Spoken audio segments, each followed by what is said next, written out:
ये घोषणा करते हुए अत्यंत प्रसन्नता हो रही है कि संसद के अंदर हिंदी और अंग्रेजी के अलावा 10 भाषाओं अर्थात असमिया, बंगाल, गुजराती, कन्नड़, मलयालम, मराठी, उड़ीसा, पंजाबी, तमिल और तेलुगु में साइमल्टेनियसली हम सदन में पहले से ही उपलब्ध करा रहे थे।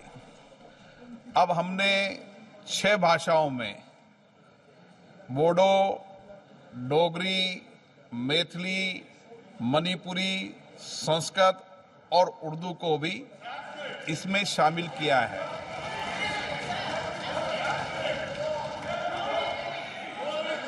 और इसी के साथ जो अतिरिक्त 16 भाषा हैं, 16 भाषाओं के अंदर भी जैसे जैसे मानव संसाधन मिल रहा है, हमारी कोशिश है कि हम साइमल्टेनियसली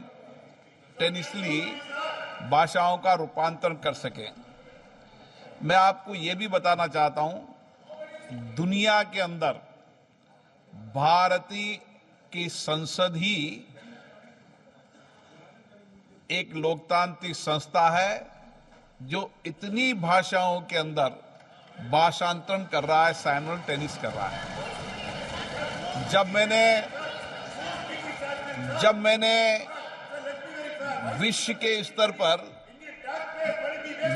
पर ये चर्चा की कि हम भारत में 22 भाषाओं के अंदर इस तरीके का प्रयास कर रहे हैं, तो सर्वथा सभी मंचों ने इसकी प्रशंसा की। और हमारा प्रयास है कि जो 22 भाषाएं जो मान्यता प्राप्त है, आने वाले समय में जैसे जैसे मानव संसाधन मिलते जाएंगे, हमारी कोशिश है कि आपके इस टेबल पे लगे से आपकी 22 भाषाओं में आप भाषांतरण को सुन पाएंगे। अब मारण जी, आपको क्या समस्या है, इससे बताइए खड़े होके। आपको क्या परेशानी है? Thank you, sir. Thank you, sir. Thank you for giving. बताइए। Sir, you are giving translation, which is most welcome for the languages which are the state languages, official state languages. Can you tell me which state official language is Sanskrit? Why are you wasting taxpayers' money, which is language is not even communicable?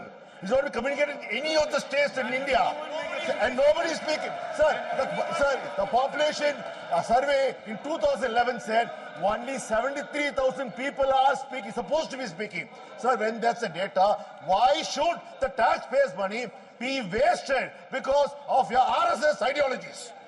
अब माननीय सदस्य, आप दुनिया के किस देश में रह रहे हो? ये भारत है और भारत की मूल भाषा संस्कृत रही है।